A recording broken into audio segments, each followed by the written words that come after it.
નમસ્કાર દર્શક મિત્રો, આપ જોઈ રહ્યા છો પ્રાર્થના સંદેશ ન્યૂઝ. હવે જોઈએ અગત્યના સમાચાર. ડાકોર રણછોડજીના પૂજારી વિષ્ણુપ્રસાદ સેવકની ભુવાગીરી આવી સામે. પોતાની ઓળખ પોલીસ ગોળ તરીકે આપી પોલીસ પ્રશાસન પાસે જતા હોય છે, પ્રસાદી આપતા હોય છે, તેમજ અહીં તજાઓનું તેમજ રાજભોગનું પણ પોલીસનું કામે કરતા હોય છે. ભાવિક ભક્તોમાં પણ રણછોડરાયના પૂજારી તેમજ ભુવા તરીકે ઓળખ આપતા હોય છે. રણછોડજી મંદિરના તપોધન સેવક કે જે ભાવિક ભક્તોને ભોળવીને દર્શન કરાવે છે અને તેમની પાસે પણ આ જ રીતે દક્ષિણા લેતા હોય છે. એ જ રીતે પોલીસ તંત્રમાં પણ સોટ્ટો પડવા પોલીસ ગોળ તરીકેની એમની ઓળખ આખા ખેડા જિલ્લામાં આપતા હોય છે.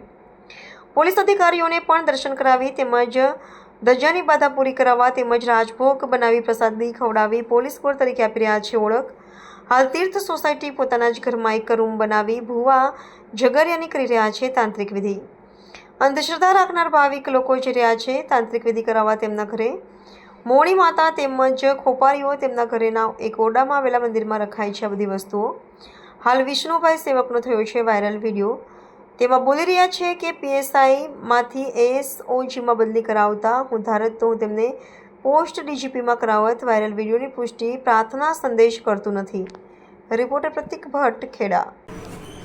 એ તો અનુભવ તમને છે ને, ખાલી તમને મદદમાં બોલાવડાયેલા હે, અને તો જે વસ્તુ બંધાઈ એવો રડતો તો પીએસઆઈ હે, આખું ઘર રડતું હતું.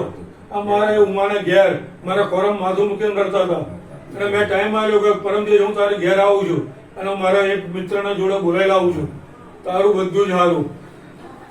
મૂળા રમણ જે બંધાયા એ પીએસઆઈ ને ઘેર શું કહ્યું, અને ત્રીજે દિવસે તેને રૂરલમાંથી ઉઠાઈને એસઓજીમાં મૂકી દીધો. આજની તારીખમાં એસઓજીમાં છે. એટલે મેં તો એને છેક ડીજીની સ્કોડમાં મૂકેલો, પણ એ ભાઈની તાકાત નથી કે મહિને 50 લાખ રૂપિયા કમાવાની જગ્યા મેં મૂકેલો. શું કહ્યું? પ્રાર્થના સંદેશ ન્યૂઝની તમામ લેટેસ્ટ અપડેટ્સ માટે ચેનલને હમણાં જ લાઈક, શેર અને સબસ્ક્રાઇબ કરો.